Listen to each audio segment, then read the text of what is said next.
आपको शायद एहसास नहीं होगा कि हमारे लिए जो ट्रांसपोर्ट डिपार्टमेंट है उसकी क्या महत्वता है, इन द सेंस कि जैसे ही हम डीलर्स कोई हमें कंपनी एलओआई देती है तो वहीं से हमारा चोली दामन का साथ हो जाता है ट्रांसपोर्ट डिपार्टमेंट से।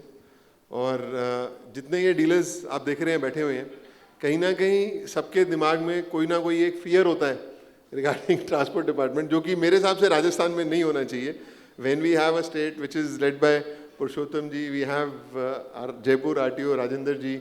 They are so transparent, easy to access to everyone. But still, आज के मंच के माध्यम से मैं आपसे रिक्वेस्ट करूँगा कि एक तो आप थोड़ा सा ईज़ ऑफ डूइंग बिजनेस में जो हम पहले जो रजिस्ट्रेशन का प्रोसेस होता था, हमें अभी भी याद है कि हम गाड़ियों का इम्प्रेशन लेते थे, फिर कागज़ आरटीओ जाते थे, कई बार गाड़ी आरटीओ जाती थी इंस्पेक्शन के लिए, उसके बाद में टैक्स जमा होता था, फिर 2 दिन बाद नंबर आता था, हम कई बार बिना नंबर के गाड़ी छोड़ देते थे, एक्सीडेंट हो जाता था, प्रॉब्लम होती थी। तो आप थोड़ा सा एक बार अगर हमें विशेष में विस्तार में बताएंगे कि अभी इसके अंदर में हमने राजस्थान के अंदर में कब से और क्या क्या चेंजेस करे हैं on ease of doing business, तो that will help all of us sir. Thank you Sai ji. मुझे तो आपको एहसास है या नहीं कि हम आपके लिए कितने महत्वपूर्ण हैं, लेकिन मुझे इस बात का एहसास है कि आप हमारे लिए बहुत महत्वपूर्ण हैं।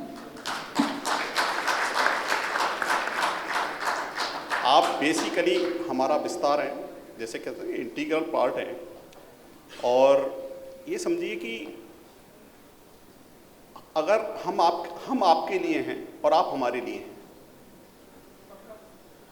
जो भय की बात आपने की, भय उसको बिल्कुल नहीं लगना चाहिए ट्रांसपोर्ट डिपार्टमेंट से जो साफ सुथरा काम कर रहा है, और उसको जरूर लगना चाहिए जो गलत काम कर रहा है। ये बहुत फेज है। जहाँ तक ईज ऑफ डूइंग बिजनेस की बात है, मैं आपको कह सकता हूँ कि मुझे बहुत ज़्यादा समय नहीं हुआ इस डिपार्टमेंट में, लेकिन जितना मैं समझ पाया हूँ और कंपेरेटिव स्टडी मैंने ऑल ओवर इंडिया देखी है, मुझे लगता है कि राजस्थान इसमें पायनियर स्टेट है। आप चाहे डीलर पॉइंट रजिस्ट्रेशन की बात करें तो 2003 में राजस्थान में इंट्रोड्यूस हो गया था, जो कि ऑल ओवर इंडिया लेवल पे शायद 2019 में हुआ, और कई स्टेट्स में तो 2021 तक होता रहा, और कई स्टेट्स को तो मतलब कोर्ट में जाना पड़ा इसके लिए। तो आप सोच सकते हैं कि Rajasthan ease of doing business में लगभग 20 साल आगे है और स्टेट से। आप देखिए, न केवल आप जैसे ही आप डीलर पॉइंट रजिस्ट्रेशन करते हैं तो आपको डीटीओ की शक्तियाँ आपको मिल जाती हैं। इसको एहसास करके आप देखिए कि एक डीटीओ बनने के लिए कितनी मेहनत हमें करनी पड़ती है, और आप सीधे जिस दिन आप डीलर अपॉइंट होते हैं उस दिन ही लाइसेंस मिलते ही आपको रजिस्ट्रेशन ऑफिसर की बिना उसके आपको शक्तियाँ मिल जाती हैं। मैं हमेशा इस बात को महसूस करता हूँ, और मेरा ये बहुत दृढ़ विश्वास है कि जैसे ही आपको कोई पावर मिलती है तो उसके साथ रेस्पॉन्सिबिलिटी जुड़ी होती है। आप ये मान के चलिए, अगर आपको डीलर को रजिस्ट्रेशन की पावर आपको मिली हुई है तो उसके साथ बहुत सारी जिम्मेदारी जुड़ी हुई है। उनको पूर्ति करना हमारी सबकी जिम्मेदारी, क्योंकि ये डेलीगेटेड पावर है। तो उसमें बहुत सारी चीज़ें एज ए डीलर मैं आपको रिक्वेस्ट कर सकता हूँ कि आपको क्या क्या करना चाहिए। आप सबसे पहले तो ये देखिए कि आपकी वास्तव में रजिस्ट्रेशन अथॉरिटी के रूप में आपकी क्या क्या जिम्मेदारियां हैं। सारे जो डॉक्यूमेंट्स हैं वो प्रॉपर तरीके से अपलोड होने चाहिए, क्योंकि ये सारी प्रोसेस जो है पेपरलेस और फेसलेस है। अगर आपने एक गलत मोबाइल नंबर भी उसमें फीड कर दिया तो आप उसके रिप्रेजेंटेशंस देखें कि मतलब कोई नोटिफिकेशन उसके पास नहीं जाएगा, इतने सारे चालान होंगे, अल्टीमेटली वो बात आएगी कि ये कहाँ पे गलती हुई, तो डीलर्स की क्रेडिबिलिटी अपने आप क्वेश्चनेबल हो जाती है। कई तो डीलर्स अपने स्टाफ के ही नंबर उसमें मोबाइल नंबर फीड कर देते हैं। तो मेरा मानना है कि आपको जितनी भी इंफॉर्मेशन उसमें फिल करनी चाहिए वो बड़ी सोच समझ के और ये समझ के करनी चाहिए कि ये एक सरकारी डॉक्यूमेंट का पार्ट है, एक सिंपल ट्रांजैक्शन नहीं है। जो कि हम इनवॉइस बनाते हैं सिंपल, वैसा नहीं है। आप जो भी डॉक्यूमेंट्स अपलोड कर रहे हैं वो जब तक उस गाड़ी की लाइफ है तब तक उसके साथ रहेंगे। तो बहुत गहराई के साथ इस जिम्मेदारी को महसूस करना चाहिए। आप देखिए कि ट्रांसपोर्ट डिपार्टमेंट जो है आपके साथ, आई थिंक कि मुझे नहीं लगता कभी कोई इस तरह की परेशानी इस 4-5 महीने के दौरान जब से मैं हूँ मैंने महसूस की हो कि डीलर्स को ये प्रॉब्लम है। हाँ, एक ज़रूर मैं महसूस करता हूँ कि डीलर्स की जो कोई ग्रीवेंसेस हैं उसके लिए हमारे पास कोई सेल नहीं है। एट द सेम टाइम अगर कोई कस्टमर है तो उसके लिए भी डीलर्स पॉइंट पे कोई ग्रीवेंसेस सेल नहीं है। तो मुझे ये लगता है कि मैंने ये महसूस किया है, कुछ कस्टमर्स हमें फ़ोन करते हैं कि साहब उस डीलर ने हमारे साथ ये कर दिया, ये कर दिया। तो मैं आपसे एक्सपेक्ट करूंगा कि आप भी अपने यहाँ एक जो है ग्रीवेंसेस सेल जरूर बनाएं ताकि उसकी प्रॉब्लम्स वहीं सॉल्व हो जाए। अदरवाइज वो क्या है, लिटिगेशन, अनावश्यक लिटिगेशंस को अटैक करता है। और हम सब यहाँ लिटिगेशन के लिए तो नहीं बैठे, हम बैठे बिजनेस करने के लिए। तो अगर वो आपके कुछ तो व्यवहार से रिलेटेड प्रॉब्लम होती है, आपके स्टाफ ने इस तरह से मिसबिहेव कर दिया, ये कर दिया, तो मेरा मानना है कि आपके जिम्मेदार ऑफिसर्स या आपका कोई बहुत अच्छा मतलब वहाँ पे कोई मैनेजर्स उसको ढंग से डील करें तो आधी से ज़्यादा प्रॉब्लम सॉल्व हो सकती है। वो प्रॉब्लम हमारे यहाँ नहीं आई। एट द सेम टाइम आपकी बिजनेस से रिलेटेड या ट्रांसपोर्ट डिपार्टमेंट से रिलेटेड कोई जो ग्रीवेंसेस सेल है, तो मैं अभी जिक्र कर रहा था मेरे ऑफिसर्स से कि हम क्या ऐसा मैकेनिज्म डेवलप कर सकते हैं, तो वो भी देखिए ताकि डीलर्स को, क्योंकि बहुत सारी प्रॉब्लम्स तो केवल कम्युनिकेशन गैप से पैदा हो जाती है जो मैंने महसूस की। तो अगर हमारा कोई इंटेंशन नहीं होता, बाकी बहुत सारे जो मिडिल मैन है वही कह देते हैं नहीं नहीं आपसे तो वो नाराज हैं, आपसे तो वो ऐसे है, उनका एटीट्यूड ठीक नहीं है और आपका उनसे एफिलिएशन है, जबकि ऐसा कुछ होता ही नहीं है। सच ये है कि हमें पता ही नहीं होता, क्योंकि हम इतने बिजी रहते हैं कि हमें कुछ पता ही नहीं होता।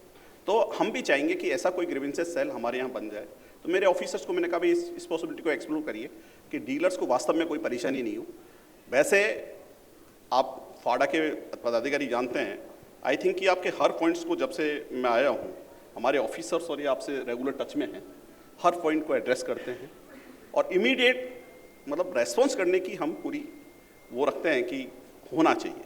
क्योंकि मैंने जैसा बताया आप हमारे इंटीग्रल पार्ट हैं, हमारी सेवाओं का विस्तार है और स्टेट की सर्विसेज देने में आपका कई मामलों में हमसे ज़्यादा महत्वपूर्ण योगदान है, बशर्ते वो प्रॉपर इन्फोर्समेंट और प्रॉपर रेगुलेशंस की फॉलो करके हो। तो मेरा मानना है कि हमें जो ये इस तरीके की एक्टिविटीज़ हमने की है ईज ऑफ डूइंग बिजनेस में, वो हमारे आगे बढ़ती रहनी चाहिए। कुछ जो डीलर्स, मैं ये मानता हूँ कि आप जो केवल 3 तरीके से आप गाड़ी बाहर निकाल सकते हैं, डेमो के लिए, ट्रायल के लिए और डिलीवरी के लिए। इसके अलावा गाड़ी निकलती है तो वो ठीक नहीं है। फिर आप कहो कि सब DTO साहिबान ने, RTO साहिबान ने 15 गुना टैक्स लगा दिया डीलर्स पे एनुअल टैक्स का, या 5 गुना टैक्स आपके व्हीकल ओनर पे लग गया। तो मेरा मानना है कि जब आप डीलर रजिस्ट्रेशन अथॉरिटी बने तो आपको ये पता होना चाहिए कि 3 कंडीशंस के अलावा ये गाड़ी आपकी बाहर नहीं निकल सकती, आपके शोरूम से गाड़ी बाहर नहीं जानी चाहिए। At the same time HSRP plate लगे बिना बाहर नहीं जानी चाहिए। आप जो जब भी आप गाड़ी निकालें बाहर, चाहे ट्रायल, डेमो या उसके लिए, तो फॉर्म 19 की कंप्लायंस आपको करनी चाहिए।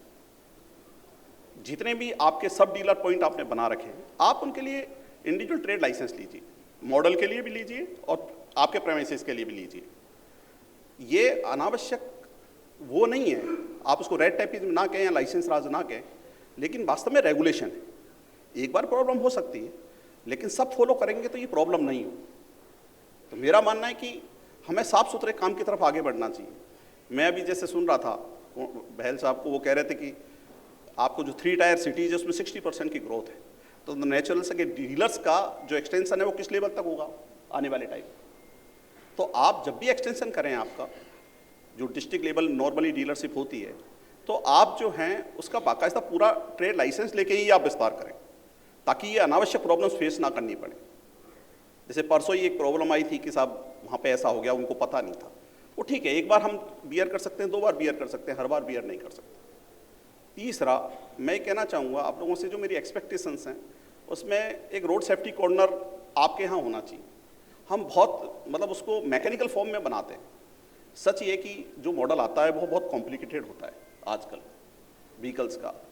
जो बायर है उसको पता ही नहीं होता इसके क्या क्या फीचर्स हैं। और रोड सेफ्टी फीचर्स तो जैसा लाइसेंस मिलता है, मैं कई बार मैं इस चीज़ को एक्सेप्ट करता हूँ कि हमारे यहाँ लाइसेंसिंग की वो परफेक्ट प्रोसेस कंप्लीट हम नहीं कर पाते। ये ट्रांजिट फेज है। तो उसको रोड सेफ्टी के रूल्स रेगुलेशंस की भी उतनी जानकारी नहीं होती। तो आपके यहाँ हम एक्सपेक्ट करते हैं कि जो आपका रोड सेफ्टी कॉर्नर आपका बना हुआ है, डेस्क बनी हुई है, उस पर आप कम से कम उसको 15-20 मिनट, वैसे तो 2 घंटे का है, लेकिन कम से कम जितना आप मैक्सिमम टाइम दे सकते हैं आप दीजिएगा, उसको बताइएगा। अल्टीमेटली केवल सेल करना ही हमारा मकसद नहीं होना चाहिए। जैसा कि अभी आपका रोड सेफ्टी सेशन था, साई जी आपको बताया होगा, हम हर दिन 35 डेथ फेस करते हैं, 35 डेथ पर डे। इसको थोड़ा आप महसूस करके देखिएगा कि कितना बड़ा नंबर है। हम हर महीने लगभग 1000 डेथ हमारे यहाँ होती है राजस्थान में। इट्स वेरी सीरियस मैटर, और हमें सबको केवल हमारा व्हीकल बेचना मकसद नहीं होना चाहिए, हमारी जो एक रेस्पॉन्सिबिलिटी, सोशल रेस्पॉन्सिबिलिटी है, उसके तहत, क्योंकि अल्टीमेटली क्या होगा, नहीं तो ये हमारे पूरे इकोसिस्टम को एडवर्सली इफेक्ट करेगा। एक छोटी सी बात है कि हम उनसे पूछें किसी भी कंडक्टर से, व्हीकल ओनर से, कि भाई तुम ये गाड़ी लेके जा रहे हो तो कि सब कितना दौड़ सकती है, कि साहब 180 दौड़ सकती है। 180 की लिमिट ही नहीं है, हम नहीं दौड़ा सकते। तो आपको एक नॉर्मल इंसान को भी, मतलब छोड़िए आप बहुत अच्छे ड्राइवर को शायद पता नहीं होगा कि भाई 120 की अपर लिमिट आपके एक्सप्रेस हाईवे पे है, 4 लेन पे 100 की है, 70 आपके अदर रोड्स की, ये मैक्सिमम है। इससे कम हमारी अथॉरिटीज़ कर सकती हैं, जो कि आपकी डिस्ट्रिक्ट सेफ्टी काउंसिल बनी हुई है, हमारी अथॉरिटी बनी हुई है, उसकी रिकमेंडेशन पे डिस्ट्रिक्ट मजिस्ट्रेट साहिबान या पुलिस कमिश्नर उनको और भी कम कर सकते हैं। तो ये छोटी छोटी चीज़ें हैं, रोड सेफ्टी के आस्पेक्ट से ये हमें देखनी चाहिए। तो मेरी आप सबसे रिक्वेस्ट है कि आपकी प्रॉब्लम्स जितनी जेन्युइन हैं उनको सब हम एड्रेस करने के लिए तैयार हैं, लेकिन आप भी जो एक सोसाइटी के प्रति आपकी रेस्पॉन्सिबिलिटी है, गवर्नमेंट के प्रति जो रेस्पॉन्सिबिलिटी है, उसमें एक जिम्मेदारी का भाव अवश्य रखिएगा। Thank you sir, point noted. And in fact जो आपने सुझाव दिया, खाली एक डीलरशिप में रोड सेफ्टी कॉर्नर नहीं होना चाहिए, बल्कि जब हम एक कस्टमर को गाड़ी हैंड ओवर कर रहे हैं तो एक पूरा उसका हैंड होल्डिंग होना चाहिए, उसको बकायदा थोड़ा सा उसको एजुकेट करना चाहिए हमारे को। और इनफैक्ट हम तो इसको एक कदम और आगे लेकर के जाएंगे कि सिर्फ नई गाड़ी देते समय नहीं, नई गाड़ी तो आदमी 2 साल 4 साल 5 साल में एक बार लेता है, बट सर्विसिंग वो साल में 2 बार कराता है हमारे डीलरशिप्स पे आकर के। तो इनफैक्ट हम वर्कशॉप के अंदर में भी ये पहल करेंगे कि हम अपने वर्कशॉप्स में भी एक रोड सेफ्टी कॉर्नर रखें, और मोस्टली हमारे सारे वर्कशॉप्स के अंदर में, चाहे वो 2 व्हीलर्स का हो, चाहे 4 व्हीलर्स का हो, चाहे कमर्शियल व्हीकल्स का हो, हमारे पास में टेलीविजन्स, आजकल सारे के सारे कनेक्टेड टेलीविजन्स हैं, टेलीविजन्स हर जगह हैं। और इस मंच के माध्यम से मैं आपको बताना चाहूँगा कि हमने रोड सेफ्टी के ऊपर में हमने कुछ बहुत ही खूबसूरत वीडियोस बनाई हैं। अभी जब सीएम साहब आएंगे तो हम आपको वो उस टाइम अनवील भी करेंगे उन वीडियोस को, तो उन वीडियोस को भी चलाएंगे।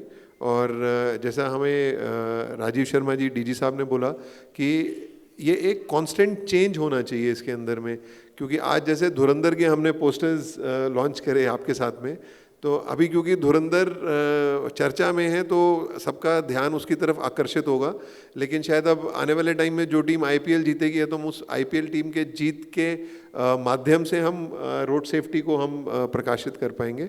एंड जो आपने ग्रीवियंस सेल का बोला, इनफैक्ट एफएडीए के अंदर में तो हमारा ग्रीवियंस सेल है। इनफैक्ट एमओआरटीएच से और ओईएम से हमारे पास में जो भी कस्टमर्स रिलेटेड कंप्लेंट्स आती है ऑल इंडिया की, हम उनको हैंडल करते हैं।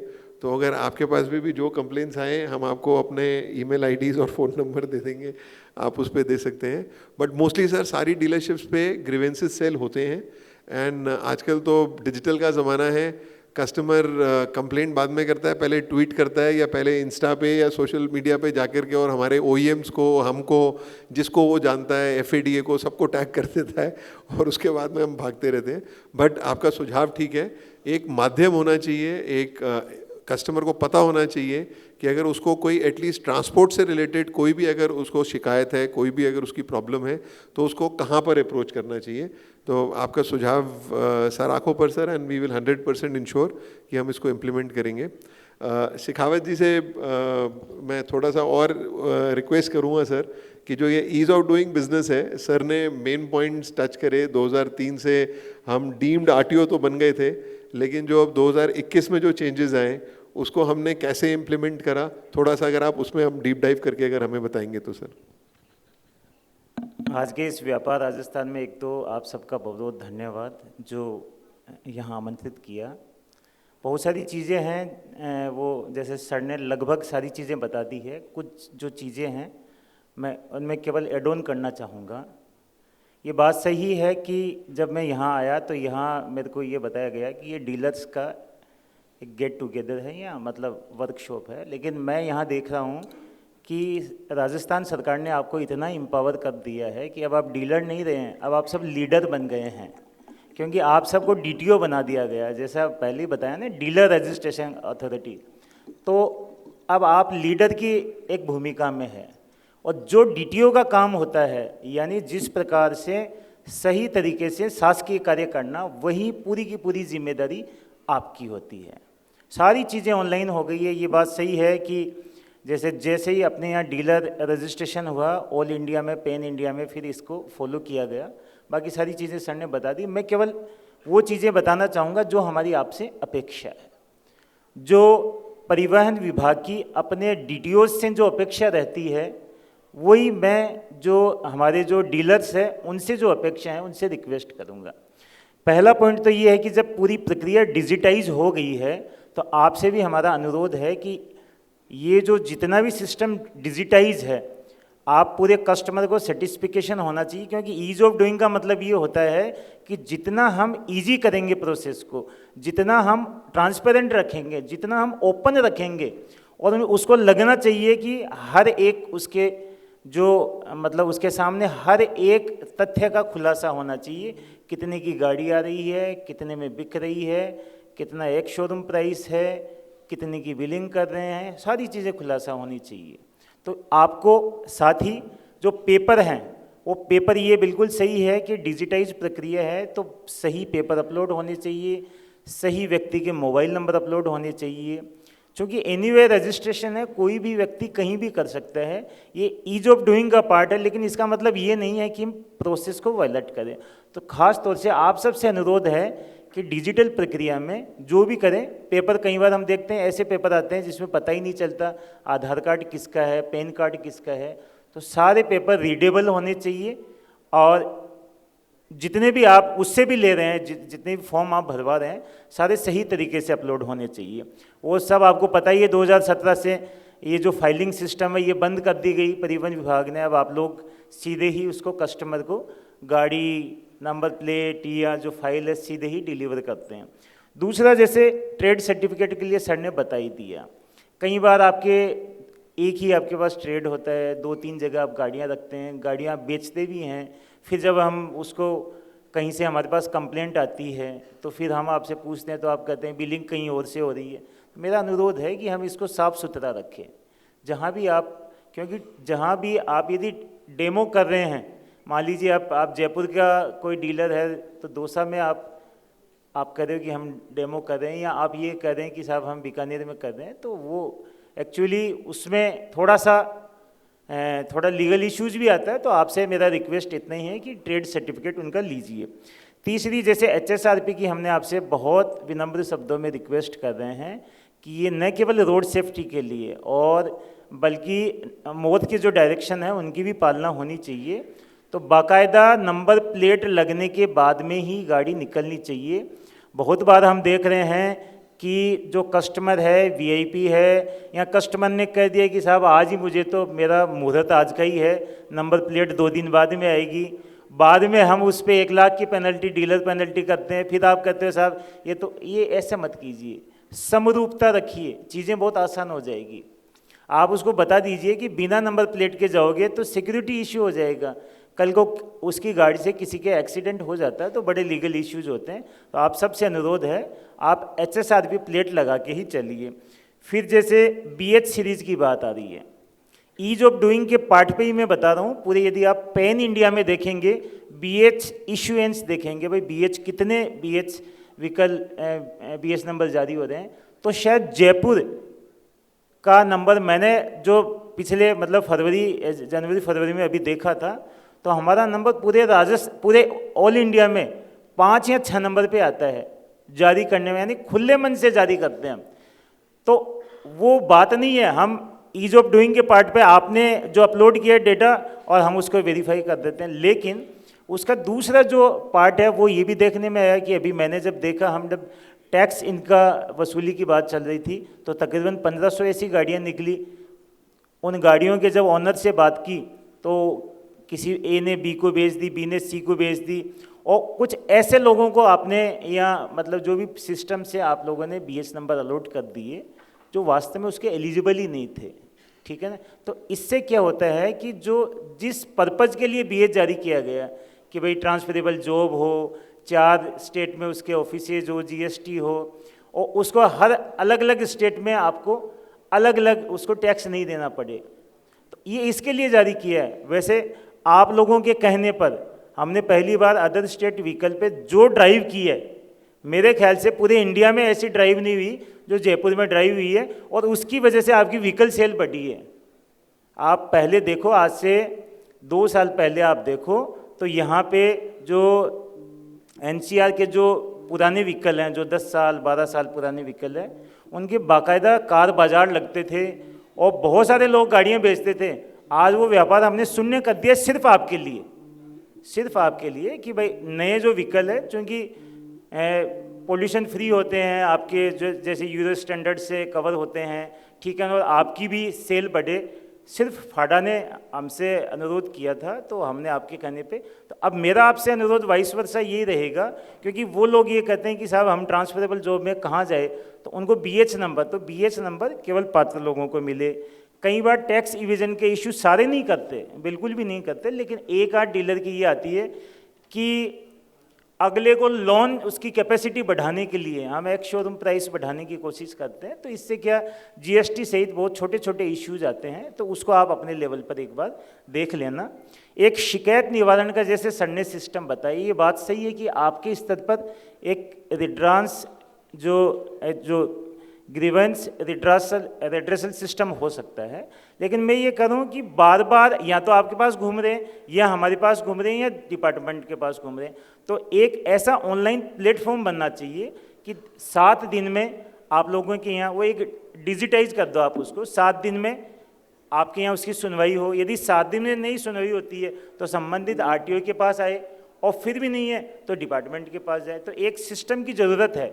हालांकि मैं फिर भी ईज ऑफ डूइंग जैसे आप कह रहे हैं, तो मैं तो फिर कह रहा हूँ, मेरे ऑफिस में मैं आज एक ऑफिसर का अपॉइंटमेंट कर रहा हूँ केवल डीलर्स के जो जितनी भी ग्रीवांस है उनके रेड्रेसल के लिए। मैं आपको नंबर शेयर कर दूंगा, ऑर्डर शेयर कर दूंगा, आपको किसी से बात करने की ज़रूरत नहीं है। आप उससे संबंधित उससे बात कीजिए, उसको कंप्लेंट भेजिए, 100% आपका इशू सोल्व हो जाएगा। लेकिन मैं ये भी कह रहा हूँ, कई बार आपके भी रिफंड के बहुत सारे इश्यूज होते हैं, तो इसको क्या है कि एक ऑनलाइन प्लेटफॉर्म के माध्यम से मैंने सर से भी रिक्वेस्ट किया है, क्योंकि पोर्टल के और बहुत ही मौत के डायरेक्शन कई बार ऐसे होते हैं जिनमें कोई आपसे मतलब सीधा कमिटमेंट नहीं किया जा सकता, लेकिन मैं सर से अनुरोध करूंगा कि इस पर ज़रूर विचार करें, ताकि इसमें बहुत ही ईजी मतलब इनके भी कोई इश्यू हो, रिफंड के लिए बार बार ऑफिसों में चक्कर नहीं लगाना पड़े, कोई ग्रीवांस भी हो तो हाथों हाथ उसका निस्तारण हो सके। ऐसे ही जैसे सड़क सुरक्षा के संबंध में सर ने बहुत अच्छा सा आपको बता दिया, क्योंकि आप केवल पंजीयन अधिकारी नहीं रहे। अब मैं कहूँ आपके पास वो सारी शक्तियाँ हैं जो डिस्ट्रिक्ट ट्रांसपोर्ट ऑफिसर के पास है, तो आपका काम सड़क सुरक्षा का भी बनिस्बत उतना ही इम्पोर्टेंट है। तो कृपया करके उसको हेलमेट की, उसको सेफ ड्राइविंग की, उसके गाड़ी के फीचर्स की, सारों की उसको आपको बताना है कि ये चीज़ें सेफ्टी फीचर्स है, ये अडॉप्ट करने हैं। एक स्क्रैप प्रमाण पत्र, ये बड़ा इशू आता है। RVSF जारी, अपने यहाँ 4 RVSF जैसे आप सबको पता ही है, लेकिन फिर भी हमारे यहाँ राजस्थान में मैंने ये देखा कि RVSF है बनिस्बत अन्य स्टेट की बजाय सही तरीके से काम करते हैं, बाकायदा COD जारी करते हैं, या बाद में जो स्क्रैप सर्टिफिकेट जारी करते हैं तो गाड़ी जमा करते हैं, काटने का इनका जो भी प्रोसेस है वो सही है। मैं इसलिए कह रहा हूँ क्योंकि थोड़े दिन पहले हमने कुछ व्हीकल्स को इंस्पेक्शन के लिए बुलाया था, वो व्हीकल इंस्पेक्शन पे दिसंबर में आए नहीं, और जनवरी में अदर स्टेट से वो हमें स्क्रैप सर्टिफिकेट लेके दे रहे हैं और वो सारे के सारे स्क्रैप सर्टिफिकेट उन्होंने केवल मोबाइल पे बात करके गाड़ी का नंबर भेज के ले लिए। अब उनको ये पता नहीं उस प्रकरण में, संबंधित प्रकरण में बहुत सारी FIR दर्ज है। अब वो जो RVSF है वो मतलब जो भी आगे होना है लीगल, जो भी उसके इश्यूज जो भी निकल रहे हैं उनको भुगतना पड़ेगा। तो मेरा अनुरोध है केवल आप उसी स्क्रैप सर्टिफिकेट को यूज़ करें जो लीगलाइज हो, कम से कम अपने जो स्टेट के जो RVSF सेंटर है उनको, क्योंकि हमने यहाँ पे सर के आने के बाद में जैसे ATS में 10 मिनट का वीडियो बनाना शुरू कर दिया सभी व्हीकल का, और RVSF का भी पाइपलाइन में है। कल को यहाँ पे तो जो भी स्क्रैप सर्टिफिकेट जारी होगा बाकायदा उसका वीडियो बनेगा, क्योंकि हम देखते हैं कि जो उसमें स्क्रैप सर्टिफिकेट में जो चेसिस नंबर जो ये अपलोड करते हैं बिल्कुल भी विजिबल नहीं होता। हम खुद भी उसको पढ़ना चाहे तो भी हम पढ़ नहीं पाते, क्योंकि इसलिए कुछ ये ग्लिच है, तो उसको भी डिपार्टमेंट भी दूर करने की कोशिश कर रहा है। आपके पार्ट पे आपसे अनुरोध केवल इतना ही है, आप इसको देखें, क्योंकि मैं फिर अनुरोध करूंगा कि जितना सिस्टम ने अधिकार दिया है उस अधिकार से हम बिजनेस को ग्रो तो कर सकते हैं, बढ़ा सकते हैं, लेकिन हम उसके जो नेगेटिव इम्पैक्ट है वो भी साथ साथ आते हैं। जैसे मैं बताऊं आपको, फैंसी नंबर का एक पोर्टल शुरू कर दिया 2021 में। इसके बाद में ये है कि ऑफिस में हमें कोई सीरीज़ खोलने की ज़रूरत नहीं है, ऑनलाइन सीरीज़ खुलती है। ऑनलाइन आपको सोमवार और गुरुवार को आपको नंबर अलॉट होते हैं, बाकी दिन आप अप्लाई कर सकते हैं और इन 2 दिनों में ऑक्शन होता है। लेकिन मैं ये बताऊं, कुछ गाड़ियां हमने ऐसी पकड़ी है जिसमें जैसे 7 डिजिट की गाड़ियां थी, तो हमने कहा कि भाई ये नंबर कहाँ से आए, तो उन्होंने बाकायदा हमें कुछ डीलर्स को कोट किया कि साहब हमें डीलर ने कहा कि आप या तो ये नंबर ले लो, ये नंबर तो जाओगे तो पोर्टल पे जाना पड़ेगा, ये नंबर हम दे देंगे। और डीलर्स ने बिना किसी गाड़ी के, बिना मतलब कैसे वो उनको नंबर दे दिए, वो सारे लीगल इश्यूज है। वो ऐसा काम न करे प्लीज़, मतलब आपसे रिक्वेस्ट है। सिस्टम साफ सुथरा इसलिए है, मतलब आपको ग्रो करने के लिए सिस्टम एकदम ट्रांसपेरेंट है, लेकिन उसका मतलब ये नहीं है कि एनीवे रजिस्ट्रेशन में हम कुछ भी कर डालें, मतलब ये बहुत गलत है। मैंने साई जी से और सार्विक जी से इस इशू को डिस्कस भी किया था कि भाई कल को फिर इसके कोई लीगल, क्योंकि इश्यूज आएंगे, फिर वो बियर करेगा, फिर आप कहोगे कि साहब हमारे डीलर ने, तो इस चीज़ में हमें बिल्कुल नहीं जाना।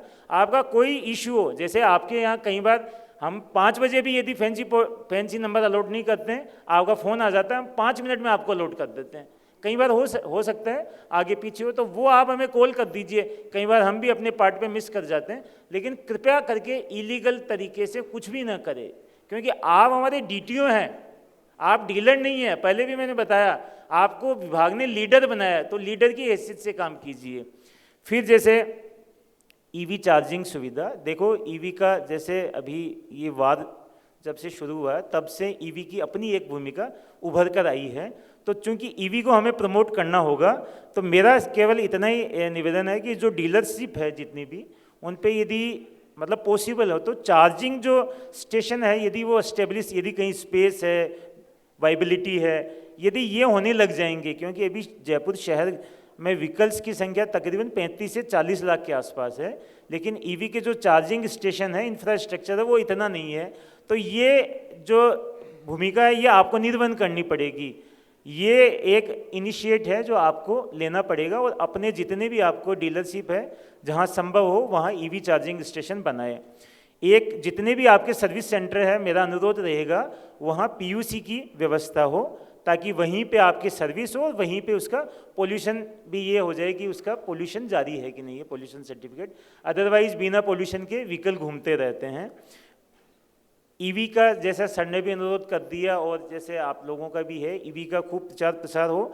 एक ट्रैफिक पार्क जो हमारा है, जो आपने देखा होगा जगतपुरा में एक ट्रैफिक पार्क है, तो ख़ासतौर से स्कूली जो या कॉलेज के बच्चे हैं उनको ट्रैफिक सेंस की जानकारी होना चाहिए। परिवहन एवं सड़क सुरक्षा विभाग में परिवहन के साथ साथ महती जो भूमिका है वो सड़क सुरक्षा की है, जो मतलब मैं देख रहा हूँ बहुत लंबे समय से जो बड़ा इग्नोर्ड सब्जेक्ट बनता जा रहा है, जबकि ये हमारा प्राइमरी सब्जेक्ट ही है, सबसे महत्वपूर्ण सब्जेक्ट है सड़क सुरक्षा। और इसका भी की पार्ट है जैसे लाइसेंसिंग। मैं आपको फिर इसमें अपडेट करना चाहूँगा, जैसे सर के इंटरवेंशन से अभी पूरे राजस्थान में बहुत सारे जगह ADTT automated driving testing track शुरू हो गए हैं, जिसमें जो मैनुअल इंटरवेंशन है वो 0 है। चूँकि मेरा ये मानना है गाड़ी खराब हो, सड़क खराब हो, कुछ भी खराब हो, लेकिन यदि ड्राइवर सही है तो कभी एक्सीडेंट हो ही नहीं सकता। तो लाइसेंसिंग सबसे इम्पोर्टेंट पार्ट है। और यदि आप हमारे जगतपुरा में जाएंगे तो वहाँ 2 ट्रैक बना दिए हमने, ऑटोमेटेड है और वहाँ पे उसी व्यक्ति को लाइसेंस मिलेगा जिसको वास्तव में गाड़ी चलानी आती है। आप ये देखिए केवल 25 से 30% सक्सेस रेट है वहाँ पे पास होने की। तो कोई व्यक्ति ये कहे कि मिडिलमैन कहेगा कि हम बनवा के ला दें, तो वहाँ लोग 3-3 बार ट्राई कर चुके हैं। ये सर के इनिशिएटिव से हुआ है और शीघ्र ही पूरे राजस्थान में ये होने जा रहा है। तो ये रोड सेफ्टी का एक पार्ट था जो मैंने आपसे अनुरोध किया। ये सारे इनिशिएट आप लोग भी, मतलब आप लोगों के साथ मिलकर, जैसे अभी आपने अभी अनवील किया था जो बच्चा है तो मेरा वो मैंने आपसे कल ही ले लिया था। तो हम आपके साथ मिलकर ये सारी चीज़ें करना चाह रहे हैं। तो मेरा केवल इतना ही अनुरोध है कि हम दोनों का, यानी परिवहन विभाग का और डीलर्स का आपस में वो संबंध है जो केवल विभाग और डीलर का, इसमें मतलब इस मायने से इसको नहीं देखा जाए। जैसे आपने कहा कि चोली और दामन का साथ है, जैसे उंगली और नाखून का संबंध होता है, वैसे ही आपका और हमारा संबंध है। आपको जो शक्तियाँ दी हैं उन शक्तियों के दायरे में रहते हुए बहुत अच्छे से काम कीजिए। कुछ भी इश्यू आए आपके, कभी कोई इश्यू आए, हमारे दरवाजे 24 घंटे के लिए खुले हैं। और जैसे सर ने आपसे बहुत सारी अपेक्षाएं रखी है, आपसे भी मेरा अनुरोध इतना ही रहेगा कि उन अपेक्षाओं के मुताबिक, क्योंकि हम सरकारी अधिकारी को तो सस्पेंड कर देते हैं या उसको नोटिस दे देते हैं, हम नहीं चाहते कि डीलर के साथ, क्योंकि हम चाहते हैं कि हम ये आप लोगों को प्रमोट करना चाहते हैं, तो हम इस नेगेटिव शेड में बिल्कुल भी काम नहीं करना चाहते। तो कृपया करके आप भी मानक के अनुसार सही तरीके से काम करें। जी, thank you for the insight sir. In fact आपने सर्टिफिकेट ऑफ डिपॉजिट स्क्रैपेज का मुद्दा उठाया, तो मैं सबसे पहले तो इस स्टेज के माध्यम से आपको धन्यवाद देना चाहता हूँ कि जो हमारे स्टेट के बाहर से जो गाड़ियाँ आती थी, जो लोग हम डीलर से, राजस्थान के डीलर से गाड़ी नहीं खरीदते थे और बाहर से गाड़ी खरीद के लाते थे, पहले उनको भी हम सर्टिफिकेट ऑफ डिपॉजिट का वो 25% का छूट दे देते थे या ₹1,00,000 का छूट दे देते थे। वो अभी सर के माध्यम से आपने उसको भी इस बजट के अंदर में आपने उसको बंद कराया, जिससे असर ये पड़ा है कि अब आदमी को पता है कि अगर वो बाहर से गाड़ी लेकर आएगा तो भैया ₹1,00,000 का तो उसको 100% नुकसान है ही है। सो उसके लिए तहे दिल से शुक्रिया। और जो आपने मुहिम उठाई थी कि जो बाहर की, हरियाणा की और दिल्ली की जो गाड़ियाँ चल रही हैं राजस्थान के अंदर में, उन्होंने राजस्थान का नंबर नहीं लिया है, उनको गाड़ियों को सीज करा जाए, बंद करा जाए। हमें पता है इंटरनली कि आपको कितनी दिक्कतें और कितनी परेशानियाँ झेलनी पड़ी, कभी किसी जज की गाड़ी पकड़ी, कभी किसी पुलिस वाले की पकड़ी, बट जो भी आपने करा ये एक सराहनीय था और डेफिनेटली हमारे बिज़नेस को इसने हेल्प करा। मैं इसके अंदर में इस स्टेज के माध्यम से, सर बैठे हैं आज, मैं मौका नहीं छोड़ूंगा कि सर ईवी गाड़ियाँ जो हैं, ईवी गाड़ियों के अंदर में सर ने भी बोला कि हमें पेनिट्रेशन बढ़ाना चाहिए। इनफैक्ट अभी हमने डिपार्टमेंट को ईवी पॉलिसी के लिए कुछ सुझाव दिए हैं, क्योंकि हमारी जो ईवी पॉलिसी है राजस्थान की वो 2022 में बनी थी, तो हमने उसके लिए कुछ सुझाव दिए हैं।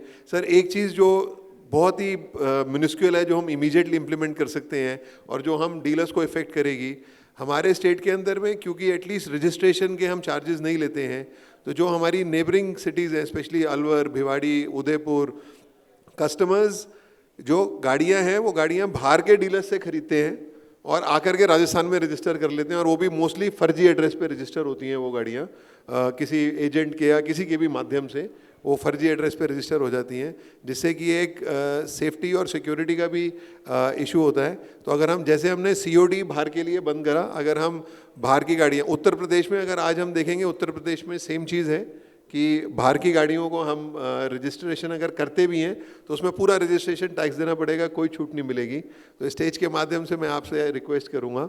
और HSRP आपने कहा, हमारे साथ कार्तिक नागपाल जी बैठे हैं, रोजमाटा के अपना सरल जी बैठे हैं FTA से, जो कि स्टेट में जितनी भी गाड़ियां बिकती हैं करीब करीब 70-80% इन दोनों का ही शेयर है HSRP के लिए। और इन्होंने आज हमारे साथ इतना अच्छा सपोर्ट, एक सिस्टम बना रखा है कि जिसमें हमें दिनों में नहीं बल्कि घंटों में, मेन शहरों में तो घंटों में हमें HSRP मिल जाती है। तो मेरी सब डीलर्स से यही अनुरोध है कि प्लीज़ जो भी हम गाड़ी दें, जैसे सर ने बोला है, HSRP लगा कर के ही दें। एंड सर एक हमारा जो यूज्ड HSRP वाला जो है, जो पुरानी गाड़ियां हैं जिस पे HSRPs नहीं लगी हुई हैं, वो भी हमारा काम रुका हुआ है बिकॉज ऑफ इन्फोर्समेंट। नियम है, SIAM की वेबसाइट है, लेकिन कस्टमर्स बुक नहीं करा रहे हैं क्योंकि उस पर इन्फोर्समेंट नहीं है। तो अगर उसमें कोई इन्फोर्समेंट का अगर ऑर्डर जारी हो जाए तो वो भी हमारे को हेल्प करेगा। And I am really grateful कि आप इतनी पारदर्शिता से आपने हम सबको बताया, एंड सॉरी बट मैं 1 मिनट और लूँगा इसके लिए। आपने एक चीज़ हमें शायद नहीं शेयर करी, लेकिन आपके लिए मैं आपकी तरफ से मैं इस चीज़ को शेयर कर देता हूँ। जो MORTH का 2021 में जो नियम आया था, वो नियम कहता था कि हमें फेसलेस रजिस्ट्रेशन प्रोसेस करना है। हमें रजिस्ट्रेशन प्रोसेस ऐसा करना है कि जिसमें हमें RTO में जाना ना पड़े, हम अपनी डीलरशिप्स पे बैठ करके रजिस्ट्रेशन प्रोसेस कर सकें। Rajasthan was the first state to implement this. As FADA हमें बड़े सारे स्टेट्स के अंदर में हमें रिट पिटिशंस करनी पड़ी इसको इम्प्लीमेंट कराने के लिए, but Rajasthan was one state जहाँ पर ये ऑटोमेटिक हुआ। यही नहीं, Rajasthan is the first state जिसने उसमें एक कदम और आगे बढ़ाया और उसको फेसलेस ही नहीं बल्कि पेपरलेस भी करा। आज हमें RTO में कोई पेपर्स सबमिट नहीं करने पड़ते, हम पेपर्स की फाइल डायरेक्ट कस्टमर को दे देते हैं। तो इस पूरे मुहिम के लिए सर आपका तहे दिल से शुक्रिया, and thanks for coming for this talk show. Really grateful to you sir, thank you. I request Shri Sai Girdhar ji to please felicitate our esteemed guest, Shri Purushottam Sharma ji, IAS, Transport Commissioner, Government of Rajasthan. I also request Shri Sharvik, माफ कीजिएगा, Shri Sharvik Shah ji, Chairperson, FADA Rajasthan, to please present Shri Rajendra Singh Shekhawat ji, RAS, RTO Jaipur 1. Policy implementation with industry perspective, ये बहुत ही insightful और valuable session रहा। Thank you so much sir.